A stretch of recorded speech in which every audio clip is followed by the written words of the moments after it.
GB News fan, and I was before I was working here. Just love the fact that we're asking the questions that a lot of establishment media won't ask. With a bit of a twist, we not only want to inform you, but we want to keep you entertained. It's worth the drive because you get in and the team's all ready and waiting, they're itching to go, and it's a proper little family. GB News is the People's Channel. It's the audience that makes the programme sing. We're giving our viewers and our listeners a voice. I see the thousands of your letters, tweets, emails, you name it, coming in. Britain is broken. How on earth did we get into this mess? But more importantly, how do we get out of it? The establishment had their chance. Now we're here to represent you. It's time for something different. It's time for GB News. I'm very patriotic. I believe in Britain. Our best days lie ahead. Britain's watching. Britain's watching. Join us here on GB News. The People's Channel. Britain's news channel.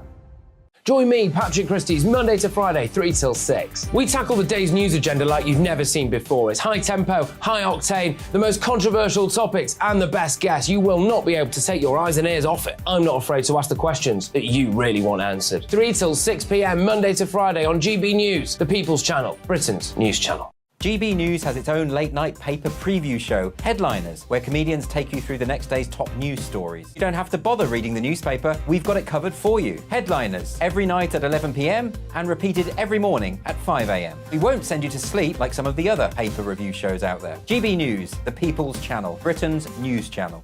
Join me, Camilla Tominey, on Sunday mornings from 9:30, taking the politicians to task and breaking out of SW1 to see how their decisions are affecting you across the UK. Bursting the Westminster bubble every Sunday morning, only on GB News, the People's Channel. Britain's watching. I'm Michael Portillo. Join me on GB News on a Sunday morning for topical discussion, debate, arts and culture, and sometimes even some ethical dilemmas. I don't always agree with you, Michael. Michael Portillo, Sundays on GB News, the People's Channel, Britain's news channel. I'm Andrew Doyle. Join me at 7 o'clock every Sunday night for Free Speech Nation, the show where I tackle the week's biggest stories in politics and current affairs with the help of my 2 comedian panellists and a variety of special guests. Free Speech Nation, Sunday nights from 7 on GB News, the People's Channel, Britain's news channel.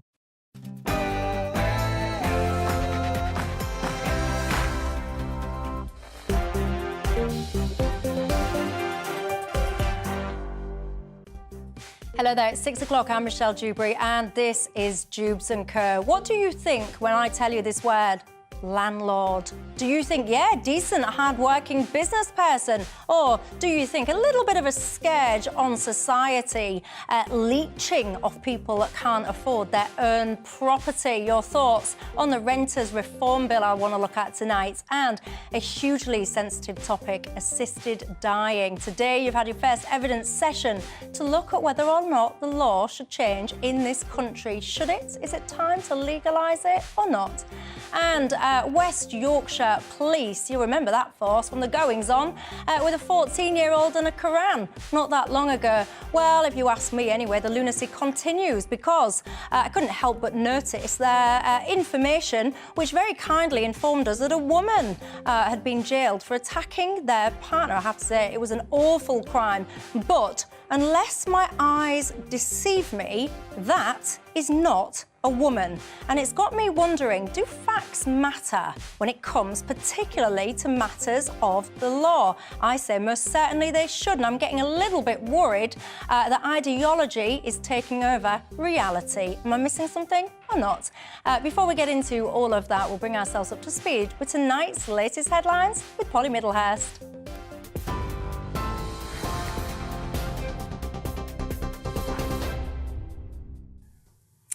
Thanks very much. Our top story from the GB newsroom today, MI5 has increased the terrorism threat for Northern Ireland from substantial to severe, meaning an attack is highly likely.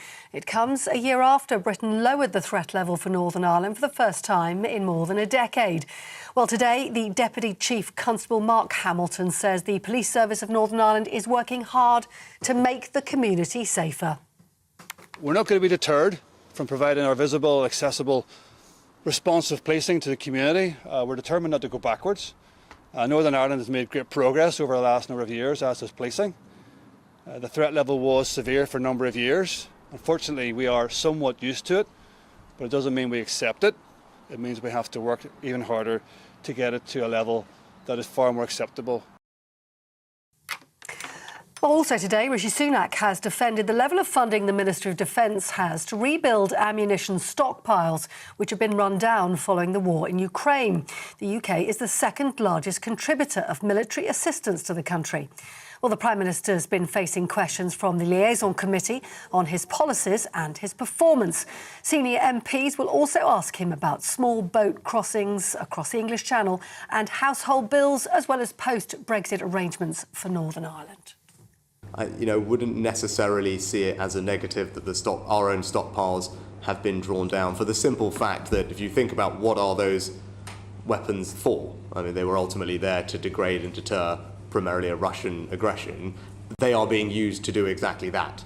They're just being used by the Ukrainians. So in one sense, even though the stockpiles are lower, they are being used for the purpose with which they are intended and degrading the capabilities of an adversary in the process. So yes, we will rebuild them over time. Rishi Sunak speaking earlier. Now, the SNP leader, Humza Yousaf, has now been officially selected as Scotland's First Minister, promising to never shy away from tackling the big issues facing his country. The 37-year-old candidate selected as the Parliament's nominee for the position of First Minister is Humza Yousaf. Well, as I was saying, the 37-year-old is replacing Nicola Sturgeon, who formally tendered her resignation to the King earlier after more than 8 years in the role.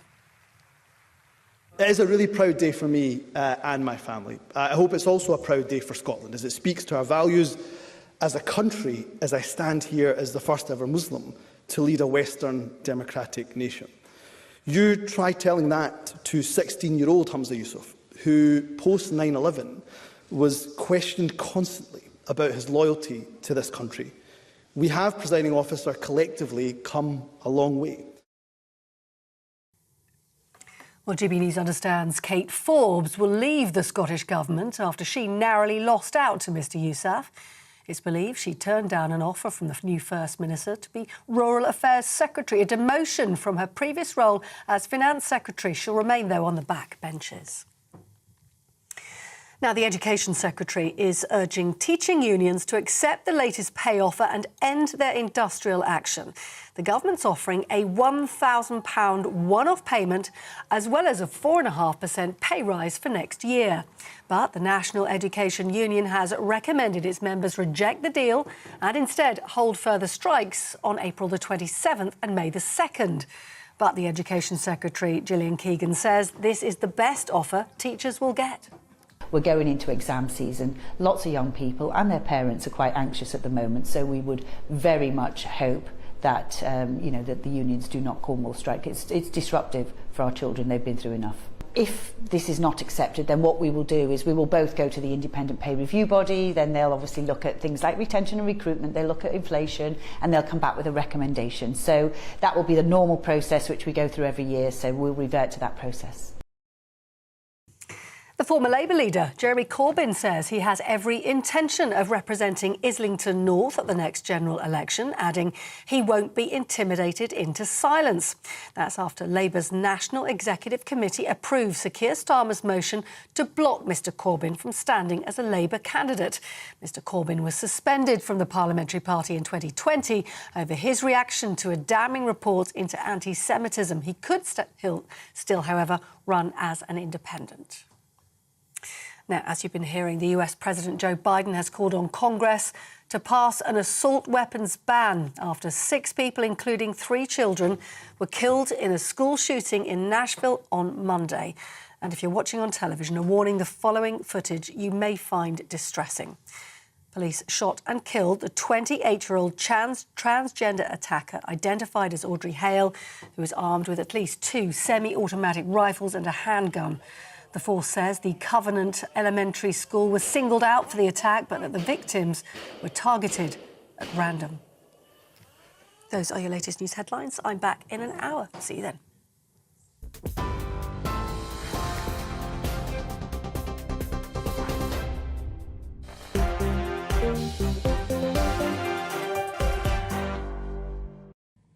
Thanks for that, Polly. Well, I'm Michelle Dewbs and I'm keeping you company right through till 7 o'clock tonight. Alongside me, Toby Young is the director of the Free Speech Union, and a new face. We like those, don't we? Michael Walker, contributing editor at Novara Media. Good evening. Good evening. Good evening to you too. We've taken away at the table tonight, so if we all manage to stay seated on these stools by the end of it, we'll get a prize. A secret prize. I'll give you the details a bit later on. Anyway, you know the drill, don't you? It's not just about us three here. It is very much about you guys at home as well. What's on your mind tonight? Get in touch with me all the usual ways. gbviews@gbnews.uk is the email. Of course, if Twitter is your thing, you can get me there at Michelle Dewbs or at GB News. Now, I said a controversial word to you perhaps a little bit early on. Trigger warning, landlords. I have to say that these days because for many, this is a phrase now, a term landlords, a notion of a landlord, which can bring fury into many people who are indeed struggling to get onto the housing ladder. They perhaps see landlords as the cause of their ills, one of the reasons why the property market is so broken. To other people, they are providing an essential service. What says you? Michael Gove, by the way, I would say that he has been sending a few confusing mixed messages. He's vowed to crack down on landlords raising rent above inflation. He's got a renters reform bill. You might be familiar with it. It's going to scrap no-fault evictions. It'll allow tenants to challenge large increases. But I'm going to come to you first on this, Michael. You actually have, you know your onions when it comes to housing. You've got a podcast specifically on this subject. Do you think landlords are a kind of force for good in this country or not? I mean, I have a landlord and I get frustrated when he raises my rent. So I suppose on that account, I think probably so you're a not. Renter. I'm a renter, yeah, I'm a private renter. I think in a way we probably should move away from sort of the moral status of the landlord. And I think what's under discussion here is how private renting can be made tolerable for people who live in that sector. So, for example, as I understand it, the Renters Reform Bill, the idea, as you say, is to get rid of no-fault eviction so that you can't just be kicked out on the whim of the landlord. You can make some plans for the future. But key to having a reform that works. So there's no point in saying you can't do a no-fault eviction, but you can have an unlimited rent hike. Because then if my landlord wants to kick me out for whatever reason, he can say, well, I'm not going to force you to leave, but I'm going to raise your rent by 50%. And if he raises my rent by 50%, that's a no-fault eviction by another name, really. So that's why I think limits to rent increases will be an essential part of this reform to make renting in the private sector tolerable, which at the moment it's really not. You know, for example, I'm just dreading July because that's when we last got our 15% rent hike and we managed to swallow that. But this time around, if we get another 15%, am I going to have to move? It's very difficult to put down roots. Have you got a year's... I mean, I'm not prying into your personal business, but have you got like a year's AST? Have you got a... Yeah, no, I'm happy to go into my private business on this one because I think it's very relevant. It's something I care quite a lot about. Yeah, so we're on a 12-month contract on a assured hold tenancy. That's what the Renters Reform Bill would be replacing. And we actually asked for a 24-month one. We said, you know, we'd like a bit of security. Could we please have a 24-month contract? And they said no. Right. So, because it's not in their interest, you know, they want as much flexibility as possible, fair play, and the law at the moment allows them to have that. But I do think it is time that we have a change because it's not fair to be asking so many people to not know if they're going to be made homeless in a few months' time. Toby, where do you stand on this? Well, I'm opposed to rent controls, which is what effectively is being proposed in this bill. Why? The problem we have in this country is a shortage of housing, including a shortage of rental accommodation. That's why, in part, rents are higher than they should be. And the way to address that is not to make life more difficult for landlords, because then you're not going to have more people coming forward and creating properties to rent. They're not going to become buy-to-let landlords. They're not going to rent rooms in their property if they can't rent them for the market price but have to go under the market price because of this bill. So I don't think it's going to solve the fundamental problem, which is a shortage of rental accommodation. There are other problems too with rent controls. Often we see where they're imposed in New York, for instance, that landlords not being able to charge the kind of money they want instead neglect the properties. They don't do routine maintenance. And another third reason, I think, is that it's sort of like a flat tax. It's not progressive. If you impose a control, a limit on how much landlords can charge, then everyone in existing accommodation benefits, the rich as well as the poor, those who can afford it as well as those who are struggling to afford it. So it's not progressive. It's a cousin of a flat tax. It's a flat benefit. But would you see it as a good thing if you got into a situation where private landlords said, you know what, enough now, there's too many controls on me, it's too difficult, I'm jacking it all in, I'm quitting the buy-to-let market. In your mind, would that be good or not? No, that would be a bad thing because that would reduce the stock of rental accommodation. And what we need is more people. We need to incentivise people to enter the buy-to-let market, to become buy-to-let landlords, so there are more rental properties out there, and ultimately that's the best way to force prices down.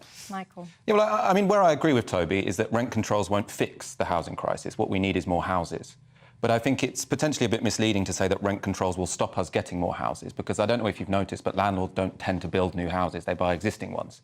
So the question is, how do we encourage private builders? And I think councils have a big role to start building more council homes. I think that's a very sensible thing to do.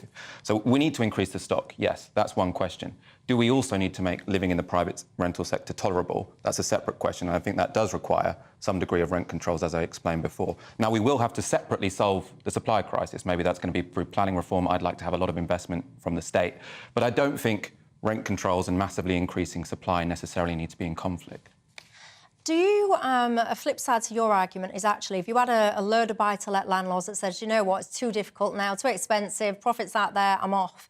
Isn't there a part of you that would think, actually, you're then going to have this kind of surge of properties onto the market, supply, demand, basic economics, you're then going to drive the prices of the properties down, and actually more people then perhaps might be able to afford to buy a decent property, and thus you don't need such a huge private rental or any rental market if you can actually afford your own home? I'm not sure that this bill and the controls it's imposing on what landlords can charge and whether they can evict people will mean there's such a large exodus from the buy-to-let market that a glut of properties will then come onto the market to such an extent that it will force the prices down and make housing more affordable. No, I've broadened out my conversation. I'm not just focusing about this renters reform bill, because there's been loads of measures now that many landlords will say they're anti-landlord measures. So you can't offset your interest mortgage to the way, your mortgage interest to the way you used to be able to. There's lots of different changes in terms of if people are putting them through businesses, in terms of your corp tax, your dividends and all the rest of it. So actually, when you look at it on paper, for many people, obviously your big companies different, but for many people, it's not as profitable as it once was. So what I'm saying is actually perhaps it's not such a bad thing if loads of people just jack in that sector, because ultimately what I would say is you've got to have a scenario where people can afford a home. It's wrong if you go to work, you know, you work all the hours God sends, you cannot even afford your own front door. You've got to live in a converted house. Sometimes with God only knows how many people, it's not acceptable.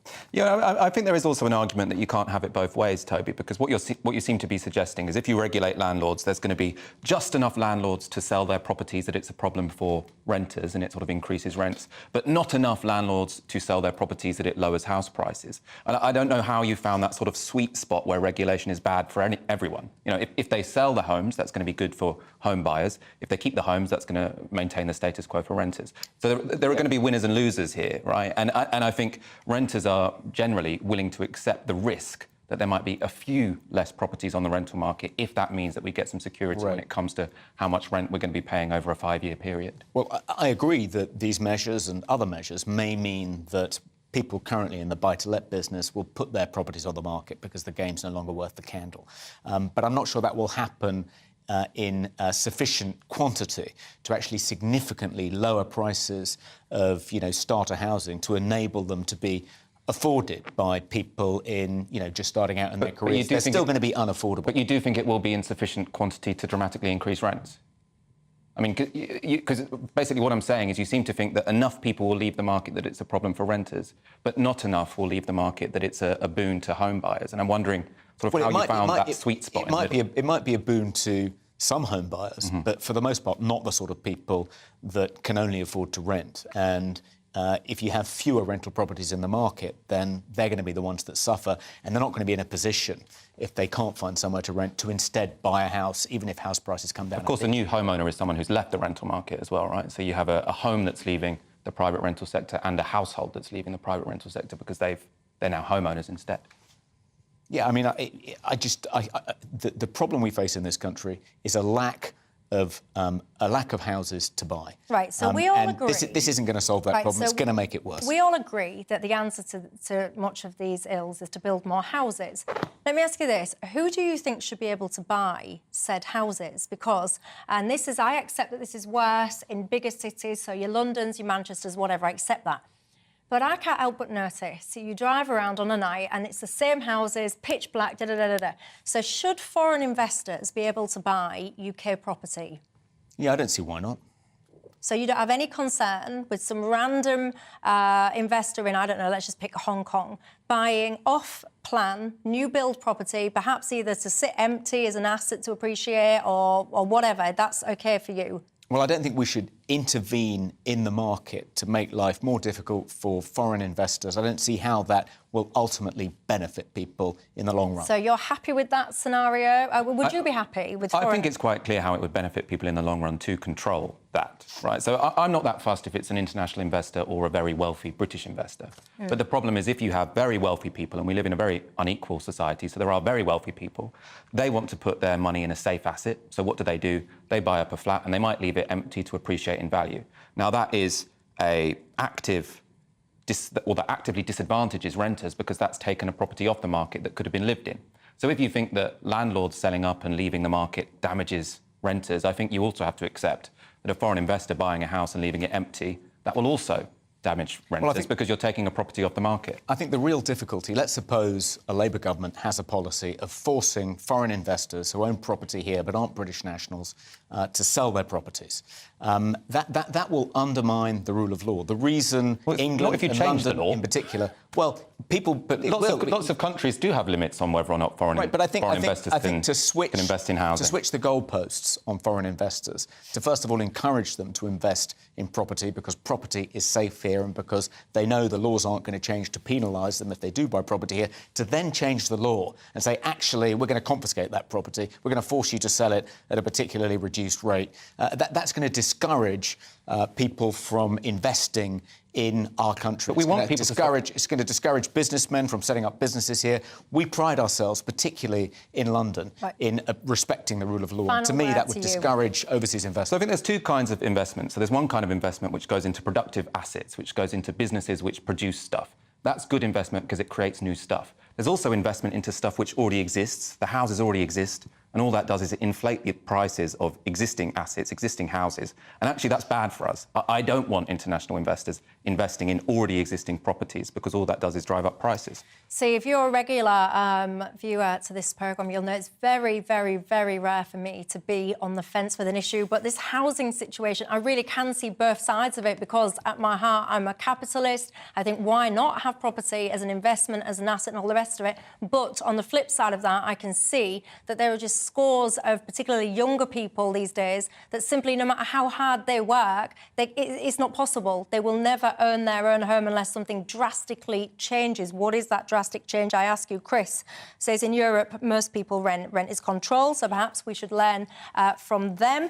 Clive, oh, you're talking about a different subject. We'll come on to that one in a minute. Paul says, as a past landlord, we had the tenants from hell and we were also let down by the law. So why is it that there's this notion that landlords are perhaps bad and tenants are perhaps good?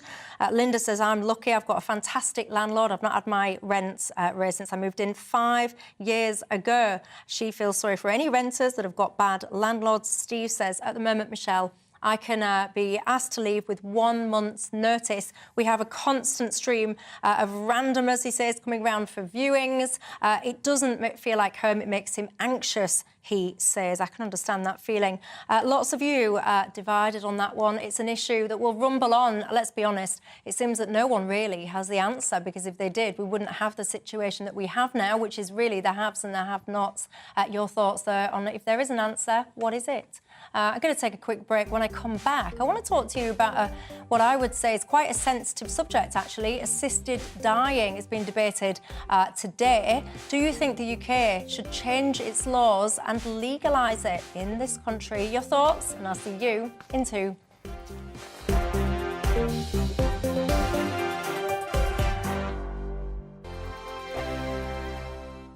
It's all about family, being in people's living rooms, all the interaction and getting to know who our viewers and listeners are. When I was young, my dad used to say, Nana, stop arguing. I wanted an outlet that would enable me to give my opinion. People are going through a really hard time right now, and I know that you don't feel like you're being listened to by the establishment. I came to GB News because it's the People's Channel, and I want the audience to have their say on the events of the day. We're dynamic. We do something different. Democracy shows that the wisdom of the nation is in its people. I get to travel to find out what the story is from a personal perspective. The British people aren't fools. We know when we're not being told the full story. We've got to work out how Britain moves forward from this. It's the best country in the world. The establishment had their chance. Now we're here to represent your views. Britain's watching. Britain's watching. Britain's watching. We're proud to be GB News, The People's Channel. Britain's news channel.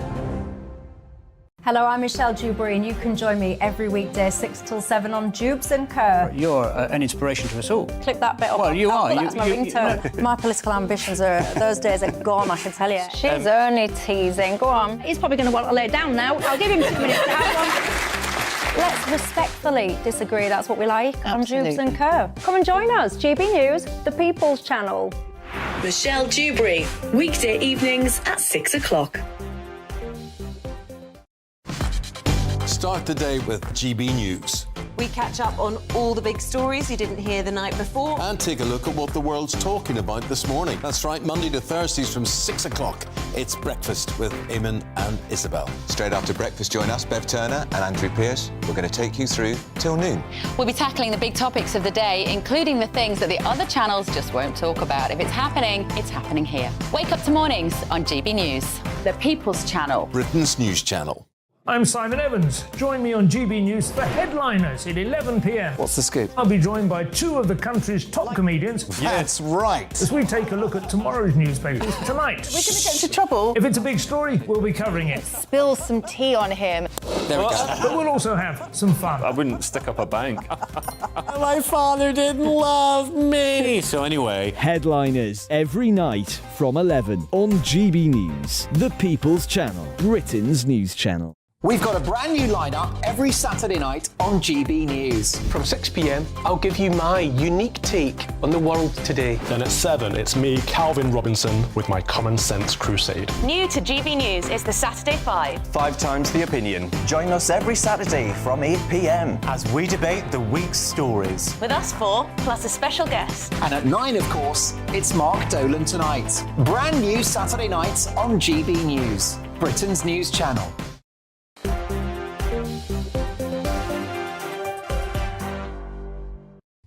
Hi there, I'm Michelle Dewbs, and I'm keeping you company right through till 7 o'clock tonight. Alongside me, Toby Young is the director of the Free Speech Union, and Michael Walker is a contributing editor at Novara Media. Welcome back, everybody. Dee says, you're talking about landlords.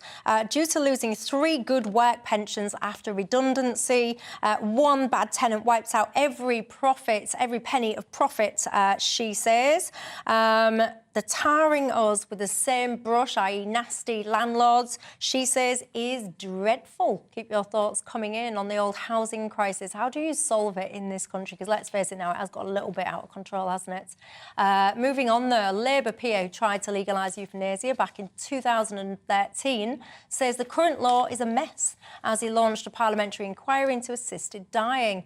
The Health and Social Care Committee is hearing evidence on the issue, and I need to be clear, assisted dying does remain illegal here. Toby Young, do you think it's high time now that life moved on and that actually assisted dying is made legal? No, here? I don't. One of my concerns is that if you make assisted dying legal, you make older people very vulnerable to being browbeaten by their greedy children who want to shuffle them off their mortal coils so they can inherit their estates. I don't think that's a huge risk, but I think it's a risk, and I think it's something we have to be mindful of. In addition, I'm worried about people who aren't suffering from terminal diseases, whose quality of life hasn't declined to the point where they want to end their lives. Younger people who might think, oh, well, we live in such bleak, pessimistic times, the planet is about to catch fire, we're all going to die in flash floods, I might as well end my life. There's so much doom and gloom, so much catastrophising amongst younger generations. I'm worried that if you make assisted dying much easier, they may take advantage of it. And that's not so fanciful. In Canada, for instance, if you compare the number of people that took advantage of assisted dying in 2020 with 2021, it increased in the space of 1 year by 34%. More than 10,000 people took advantage of assisted dying in Canada in 2021. That's alarming to me. So you have a fear that it could be abused, and that, as what I'm hearing you, is what's driving your kind of resistance to legalising it. But what about, don't you think that the basic premise of actually it's for me to decide when I've had enough, it's for me to decide when my suffering is too much. That is my right as a human being. Don't you think that trumps, oh yeah, over there might be some random greedy family? Yeah, but, you know, there are only very few circumstances in which if you decide that you want to end your life, for whatever reason, that you can't do it, that you need assistance. I mean, you know, you can Google on the internet how to end your life with a combination of drugs, which aren't that difficult to get, particularly on the internet. In some cases, I mean, we have kind of unofficial assisted dying takes place in hospitals all the time. Doctors decide, in consultation with patients, to increase their morphine dose if they're suffering from terminal cancer, knowing that that's likely to accelerate their end. They use various drugs in care homes. I mean, it happens. I don't think we need to formally legalise it, because my worry then is that it would happen on a much bigger scale and it would be subject to abuse. Michael? I mean, this is an issue I genuinely sit on the fence on. I mean, I don't think we should sort of minimise the problem as it currently stands. I mean, you suggest, why can't we just let people do it outside of the law? And I think the problem there is that it adds sort of this double whammy of trauma. So I think you have older people, especially, you know, if you're in a couple, one other person is terminally ill, you've got this horrible decision to make. They're suffering, they want to die, do I help them die? And then if you make that decision, which I think is an honourable one to make, then you go through the courts. And yes, judges often let people off, but I mean, it seems to me that you're compounding trauma on top of trauma. The reason I am on the fence, though, and why I think there's a genuine strong argument for euthanasia, but also a genuine strong argument against, is partly for the reasons you've said. Sort of, you might have nefarious children who want their parents to go so they can inherit from them. But I think there'll probably also be a more subtle pressure, which is that you might have parents or anyone who's sort of terminally chronically ill who starts to think, am I a burden on my family? And they feel guilty if they haven't gone for assisted dying. And so my concern would be that you add a new layer of guilt and stress on people at a time where they're already experiencing quite a lot of guilt and stress. So, I mean, I wonder if there's some sort of technocratic way where sort of we can plan this law so well that we get the good bits but not the bad bits. But, yeah, I genuinely think this is a difficult one.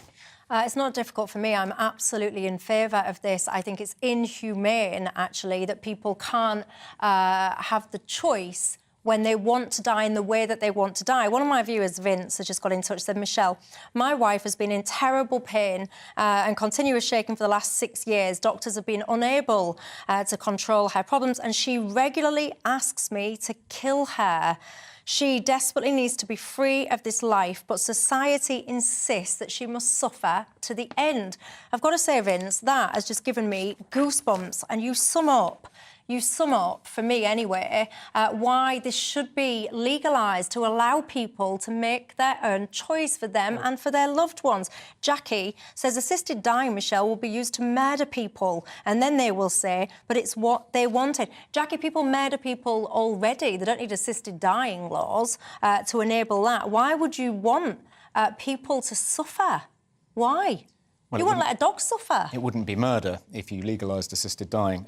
But to put a hard case to you, Michelle, you think that if someone has decided and they're in sound mind that for whatever reason they want to end their life, why should we stand in their way? It's inhumane to stand in their way. What if that person is a teenager? What if that person is your own teenage child? Well, they're suffering from a depressive episode. Well, they want to end their lives. You think they should be able to? Well, I can speak with real-world experience, and I apologise to my mum because she will be watching this, but my mum will be aware, and I've spoken about this. I lived for years, decades, wanting to die, absolutely adamant that I didn't want to be here, and it was absolutely horrendous. And if you'd have asked me anything, I would have insisted I was of sound mind. It was an obsession. It dominated every minute of every day of my life. It was awful. And the reason I didn't end my life was because I didn't want to cause upset to my mum. But I sat down with my mum and explained to my mum and to my family that I didn't want to be here anymore. I was absolutely resolute in my thinking. And perhaps if this opportunity was available to me, perhaps I might have done so. We fast forward, and now I realise I was ill. I had what has been diagnosed as suicide ideation, and I understand now that a well mind doesn't want to die, and a well mind doesn't obsess with suicide. So I would try desperately, if anyone is in this situation, by the way, because mental health does affect everybody, if you're in that situation, you know, I would ask anyone to speak and seek help, even though it's hard because you're convinced that you're sane-minded. But now I realise I wasn't. So I understand what your thing is, and I would say to anyone, I would do anything now to live. I would do anything now to live. I've got a little boy, I would do anything to live, and that is a strong departure from where I was. Let me know your thoughts on that, because it does divide opinion. It's got a lot of emotion attached to it, and it'll affect some of you at home. You might be watching this, and, you know, like Vince, the viewer there, you might be in a situation where the outcome of this really will affect your family. What do you think the outcome should be, though? Should it be legalised in this country or not? I'm going to take a quick break. If you're affected, by the way, the issues that I've just been describing, do seek help. There's so many people out there that can help us. I'm going to take a quick break. When I come back, I want to talk about the lunacy of West Yorkshire Police. I'll tell you why in a couple of minutes. Don't go anywhere.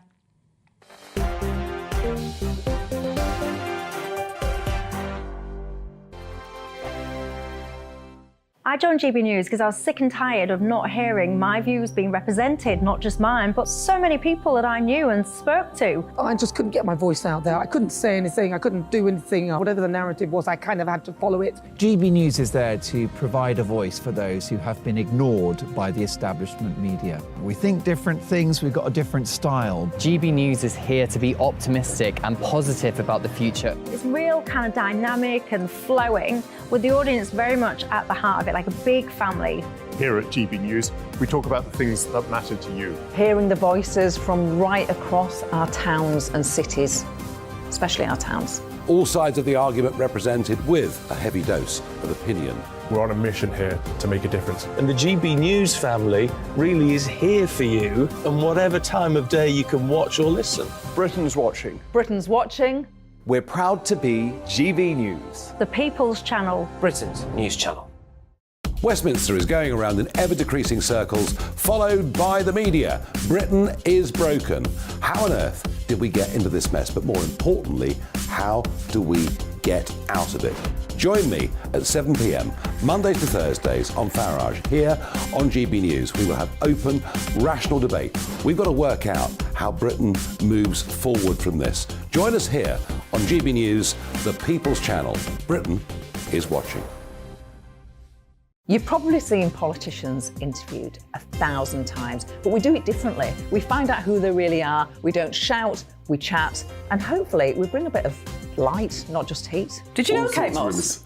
Apparently. Do you have a pair of jeans or a pair of jeans? No, of course I don't. What would I do with them? My friends are like, oh my God, what's she doing now? Join me every Sunday at 6 for Gloria Meets, only on GB News, the People's Channel, Britain's news channel. I'm Jacob Rees-Mogg, the Member of Parliament for North East Somerset and a former government minister. For years, I've walked the corridors of power in both Westminster and the City of London. I campaigned in the largest democratic vote in our island's story. I know this country has so much to be proud of. We need to have the arguments, the discussions on how we make it better. The wisdom of the nation is in its people. Vox Populi, Vox Dei. That's why I'm joining the People's Channel. Join me Monday to Thursday at 8 p.m. on GB News, Britain's news channel.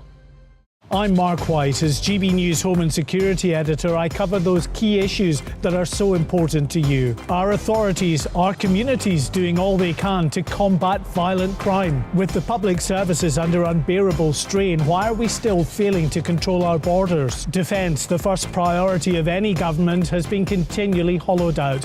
Can we trust our politicians to protect the armed forces? Join me, Mark White, on GB News.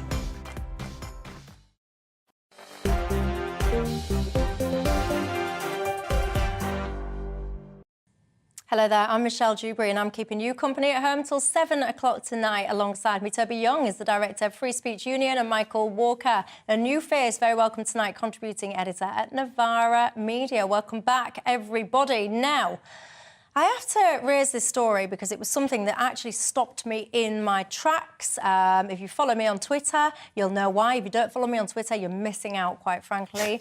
What can I say? But anyway, there was this story that caught my eye, and it was West Yorkshire Police. You remember those people because that was the force that was involved in that whole 14-year-old and a Quran. Don't get me started on that one. Anyway, they've released a statement saying that a woman had been jailed for 9 years for false imprisonment, assault and robbery against their partner.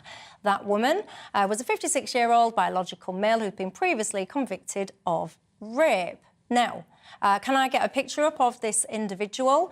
If I can, I would very much like to share it with you. If you're not if you're listening rather than watching, so you don't know what I'm talking about, that is a man. Full stop. Michael, why do you think, or do you think it matters? I don't want to project onto you because you might disagree with me. Do you think it matters when you have a situation that is a man on the screen? Not only is it a man, it's a man that's raped somebody and has now done horrendous things. And to me, it matters that a law enforcement body is referring to that man as woman, she, her. Does it matter to you? Well, I mean, I think there's a number of things to say about this. I mean, we don't know about this person's life. Now, we live in a society where trans people exist, right? So just in the way that sort of in the 1960s or before that, people didn't think that gay people existed or were natural, and now we're very comfortable with the fact that there are lots of gay people around. I think we're in a similar stage when it comes to trans people. Now, we as a society are having a conversation, what makes someone a woman? You know, if someone's cis, if someone was born biologically a woman, it's very obvious what makes someone a woman. If someone is trans, and I do think, trans people exist, we have to take them seriously. What makes someone a woman? Now, there's an argument, it's self-ID, so it's saying you're a woman makes you a woman. There's another argument that you need a diagnosis of gender dysphoria from your doctor.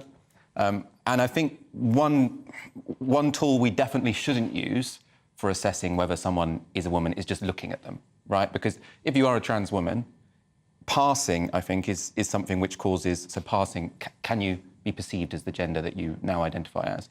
I think that causes a lot of trauma in and of itself. Obviously, the younger you transition, the easier it is for you to pass as the other gender. The more money you have, the easier it is to pass as the other gender because you can get surgery, etc. So I do think there's a danger there. And also, just to take a step back, I think it probably is a shame that we're having this conversation, which I think is a serious one and needs to be had, but in the context of a rapist, right?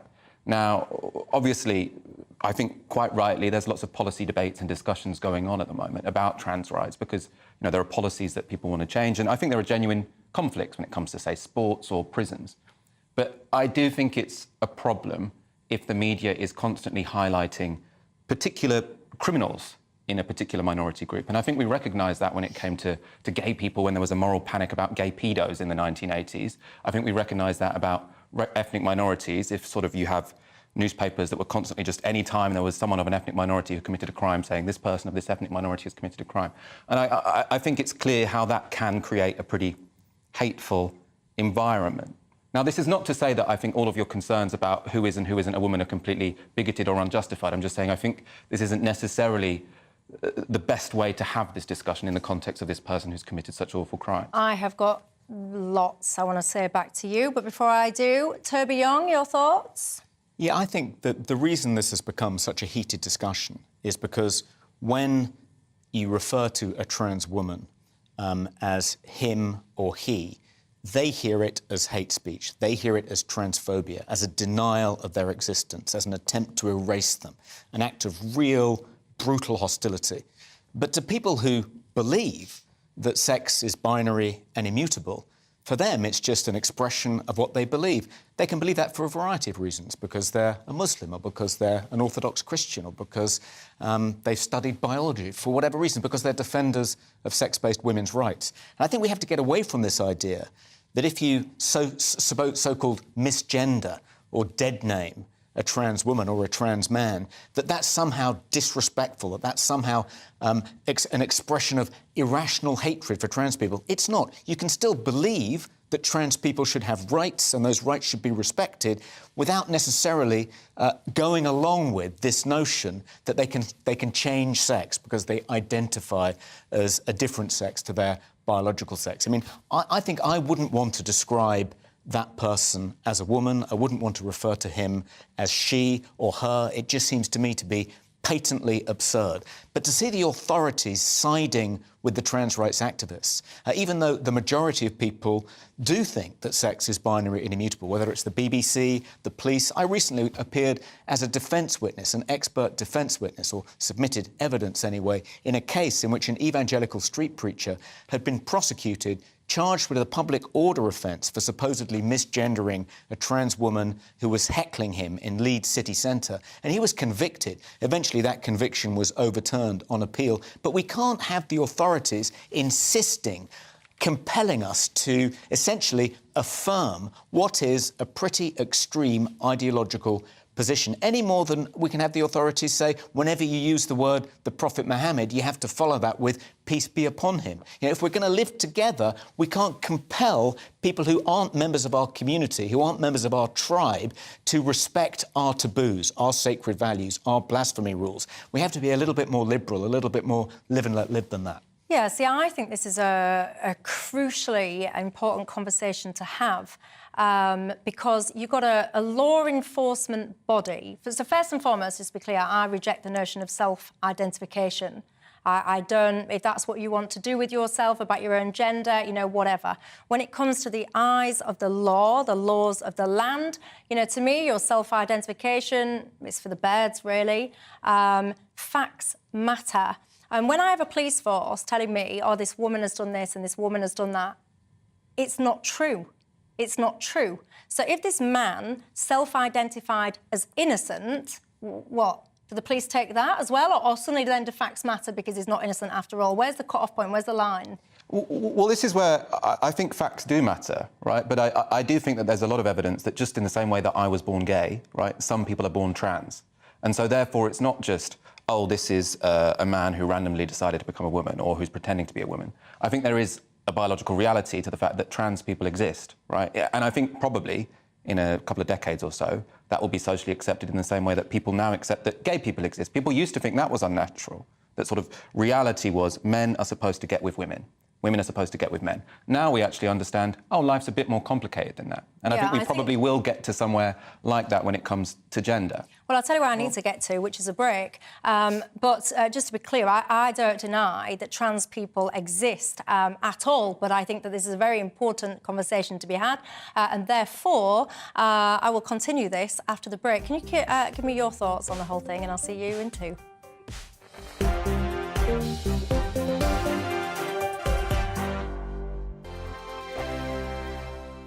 Monday to Thursday nights on GB News. At 6, it's Dewbs & Co. 7 o'clock, Farage. At 8, join Jacob Rees-Mogg. And at 9, Dan Wootton Tonight, followed by headliners on TV, radio and online. This is GB News. First and foremost, I am a GB News fan, and I was before I was working here. Just love the fact that we're asking the questions that a lot of establishment media won't ask. With a bit of a twist, we not only want to inform you, but we want to keep you entertained. It's worth the drive because you get in and the team's all ready and waiting, they're itching to go, and it's a proper little family. GB News is the People's Channel. It's the audience that makes the programme sing. We're giving our viewers and our listeners a voice. I see the thousands of your letters, tweets, emails, you name it, coming in. Britain is broken. How on earth did we get into this mess? But more importantly, how do we get out of it? The establishment had their chance. Now we're here to represent you. It's time for something different. It's time for GB News. I'm very patriotic. I believe in Britain. Our best days lie ahead. Britain's watching. Britain's watching. Join us here on GB News. The People's Channel. Britain's news channel. Join me, Patrick Christys, Monday to Friday, 3 till 6. We tackle the day's news agenda like you've never seen before. It's high tempo, high octane, the most controversial topics, and the best guests. You will not be able to take your eyes and ears off it. I'm not afraid to ask the questions that you really want answered. 3 till 6 p.m, Monday to Friday on GB News, the People's Channel, Britain's news channel. GB News has its own late-night paper preview show, Headliners, where comedians take you through the next day's top news stories. You don't have to bother reading the newspaper, we've got it covered for you. Headliners, every night at 11 p.m. and repeated every morning at 5 a.m. We won't send you to sleep like some of the other paper review shows out there. GB News, the People's Channel, Britain's news channel. Join me, Camilla Tominey, on Sunday mornings from 9:30, taking the politicians to task and breaking out of SW1 to see how their decisions are affecting you across the UK. Bursting the Westminster bubble every Sunday morning, only on GB News, the People's Channel. Britain's watching. I'm Michael Portillo. Join me on GB News on a Sunday morning for topical discussion, debate, arts and culture, and sometimes even ethical dilemmas. I don't always agree with you, Michael. Michael Portillo, Sundays on GB News, the People's Channel, Britain's news channel. I'm Andrew Doyle. Join me at 7 o'clock every Sunday night for Free Speech Nation, the show where I tackle the week's biggest stories in politics and current affairs with the help of my 2 comedian panellists and a variety of special guests. Free Speech Nation, Sunday nights from 7 on GB News, the People's Channel, Britain's news channel.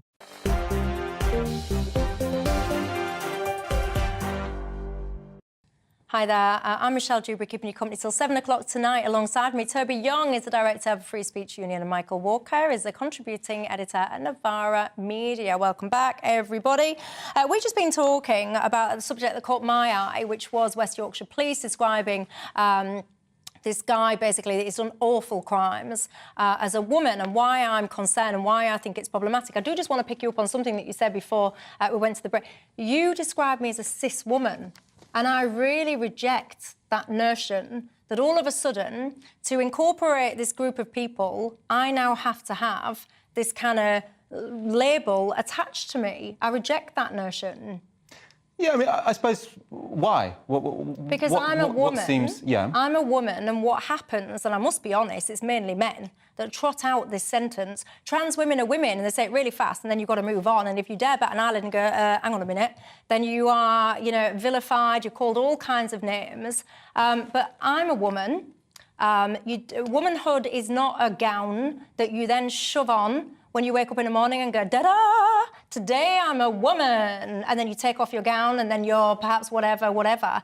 It's not like that. Being a woman is a physical reality. It gives me a benefit and a strength and an advantage that, no offence to you two, you won't have as men. It gives me, providing all my bits work properly, an ability to have the greatest gift on earth, which is to grow my own child, to feed my own child. And it is a beautiful, wonderful gift. And some guy declaring, today I'm in trans mode, doesn't actually fill me with great confidence, and it certainly doesn't make me feel that what I need to do is have this label attached to me in order to accommodate said guy. Yeah, I mean, I suppose I don't want to talk to your feelings about any particular word. I mean, I can imagine also having a similar... I don't want to be a straight man, I'm just a man, right? It's when we get a more complicated idea about identity, often you have to add a word to distinguish people from other people. But in terms of your argument about sort of being a woman is sort of a physical reality and it matters, it's not just an identity, it's not just a decision, I 100% agree with you. I 100% agree with you on that. I don't think saying I'm a gay man makes me a gay man. I think it's how I live, my practice, right? And I think the same really is now emerging to be the case when it comes to gender. I think there are people who were born with penises who genuinely don't really fit the body they were born in, right? And I have trans friends, they knew this from such a young age, in the same way that I knew I was gay from such a young age. I really don't think it is just on a whim, people saying, oh, by the way, I'm trans. And if I really believed that this was just people on a whim saying, oh, by the way, I'm trans, then probably I wouldn't believe them either. What does it mean when we're saying, I feel like I am a woman and therefore I am. Like, I reject the notion of, like you say earlier on, you said, oh, you know, if you self-ID as a woman, you can self-ID as a plant pot and water yourself 10 times a day if you want. I don't really care. But what we're talking about now is a fundamental attempt to restructure society in the way that we know it, in a way that has perhaps kept a lot of ladies, girls, women safe over many years. There's an erosion of that. And a lot of it is based on fantasy and not fact. Well, so, I mean, in terms of self-ID, I'm quite open-minded about self-ID. I think this is sort of a policy question. I don't think saying you're a woman makes you a woman, just as I don't think saying I'm gay makes me gay. But to be honest, I think probably the best way to find out if I'm gay is to ask me, not to put a CCTV camera in my bedroom.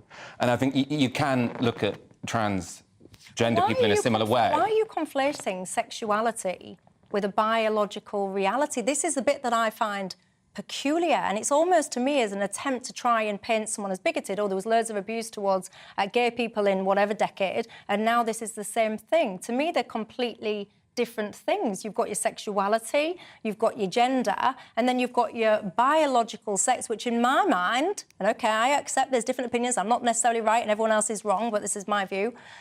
To me, that it's just binary. It's indisputable science, reality. What am I missing? I think that there's, you often hear this parallel between the gay rights movement and the trans rights movement, but I think they are very different. I mean, for one thing, there are many more gay people in our society than there are trans people. The recent census found that trans people were no more than 0.5% of the entire population. It's also, there's a requirement that we upend everything. We admit trans women into women's changing rooms. We allow them to compete against biological women in women's sports, including rugby and ultimate fighting. You know, the demands are much more ambitious and much more aggressive than the demands of the gay rights movement. But here's a critical difference. The gay rights movement went about winning those rights in a really effective way. They made the case in the public square. They argued. They took on bigots intellectually on platforms. They debated with them. The attitude of the trans rights activists is no debate. If you don't agree with every jot and tittle of my ideology, then you're a TERF, you're a bigot, you're a transphobe. I don't want to talk to you. I'm not going to share a platform with you. That doesn't work. If you want to secure better representation, if you want trans rights to be more widely respected, if you want trans people to be able to live a full life in which they can fully express themselves and be themselves, the trans rights movement is going about it in exactly the wrong way. Look at what happened in New Zealand at the weekend with the mobbing of Kelly J. Keane. It happened at Hyde Park Corner on Sunday. The trans rights activists and their allies are so aggressive, so belligerent, so intransigent, demanding that everyone respect their gender pronouns. It's just not the way to go about achieving their objective of making society a friendlier place for them. Why don't they take a leaf out of the gay rights movement and behave more like that? Well, you know what? This is, again, one of those issues that we're not going to conclude in just a few minutes on this programme, this conversation. We'll rumble on and on. But as long as we can respectfully debate these matters, I think that can only be a positive thing. Lots of you still getting in touch on that kind of housing issue as well, celebrating that you're all saying, many of you have good landlords. That's brilliant. Divided, I think, on this trans issue. For me, I just think facts matter. That's all I can say. I want to end on that moment. Michael, Toby, thank you very much for your company. Thank you guys at home. We all managed to not fall off our stools, so brilliant. Well done us. Have a fantastic night. I'll see you tomorrow. Hello again, it's Aidan McGivern here from the Met Office. A lot of cloud sticking around during the next 24 hours. Showery rain at times as well, especially in the north and the west, but it will be mild. The air at the moment coming in from the southwest. It's circulating around an area of low pressure, which will dominate things out in the Atlantic through the next few days. It's already sent an initial set of weather fronts through. Those fronts now clearing, which means that overnight the more persistent spells of damp weather confined to the north of Scotland, but there'll be further showery rain into the west of Scotland by the early hours, then into Northern Ireland and southwestern parts. In between, a lot of cloud, that cloud covering the hills. It's going to be quite low, misty, murky, and temperatures are staying at 6 to 9 Celsius. So a mild, if rather gloomy start to Wednesday. There'll be some cloud breaks through the Midlands into parts of eastern England at times, but otherwise it's generally grey, and further damp weather will come through, especially in the south, the west and across Scotland. Then, into the afternoon, some brighter skies developing will lead to higher temperatures, 15, 16, perhaps even 17 Celsius. But the rain will never be too far away. In fact, the rain becomes heavier and more persistent through Wales and